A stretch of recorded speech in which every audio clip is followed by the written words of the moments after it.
19 തീയതി ഈ ഒരു പോർട്ടൽ ആരംഭിച്ചപ്പോൾ തന്നെ അത് ഓപ്പൺ ആക്കിയപ്പോൾ തന്നെ സൈബർ ആക്രമണം നേരിട്ടു എന്നുള്ള കാര്യമാണ് CBSE ഉദ്യോഗസ്ഥരും അതുപോലെ തന്നെ കേന്ദ്ര വിദ്യാഭ്യാസ മന്ത്രാലയ വൃത്തങ്ങളും വ്യക്തമാക്കുന്ന കാര്യം.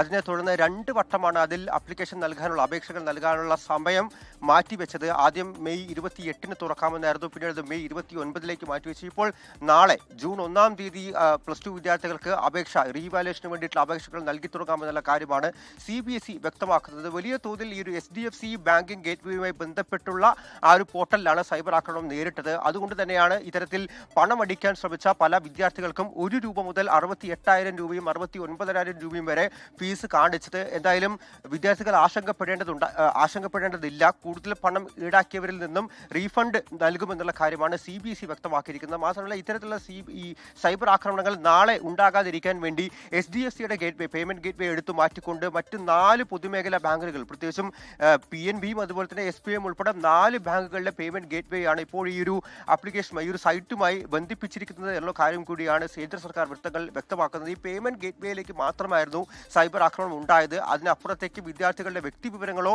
മറ്റു വിവരങ്ങളോ ചോർത്തിയെടുക്കാൻ ഹാക്കർമാർക്ക് സാധിച്ചിട്ടില്ല എന്നുള്ള കാര്യം കൂടിയാണ് ഇപ്പോഴെന്തായാലും CBSE വ്യക്തമാക്കിയിരിക്കുന്നത്. ഈ പേയ്മെന്റ് ഗേറ്റ്വേയിലെ സൈബർ ആക്രമണം മാത്രമല്ല, CBSEയിലെ തന്നെ OSMഉം അതുപോലെ തന്നെ വലിയ തോതിൽ ഈ മാർക്കിംഗ് കോപ്പികളുടെ ഫോട്ടോസ്റ്റാറ്റ് അടക്കമുള്ള അതിന്റെ കോപ്പികൾ ലഭിച്ചതിലെ പ്രശ്നങ്ങളടക്കം വലിയ തോതിൽ CBSEയും കേന്ദ്ര വിദ്യാഭ്യാസ മന്ത്രാലയം പ്രതിക്കൂട്ടിലും അതുപോലെ തന്നെ വിവാദങ്ങളിലും അകപ്പെട്ടിരിക്കുകയാണ്. അത്തരത്തിലാണ് ഇപ്പോൾ ഒരു സൈബർ ആക്രമണം കൂടി അവരുടെ സൈറ്റിൽ നടന്നു എന്നുള്ള കാര്യം കൂടി സ്ഥിരീകരിക്കപ്പെടുന്നത്. ഇതിന്റെ അന്വേഷണം IIT മദ്രാസിന്റെയും അതുപോലെ തന്നെ IIT കാൺപൂരിന്റെ നേതൃത്വത്തിൽ നടന്നുകൊണ്ടിരിക്കുകയാണ്.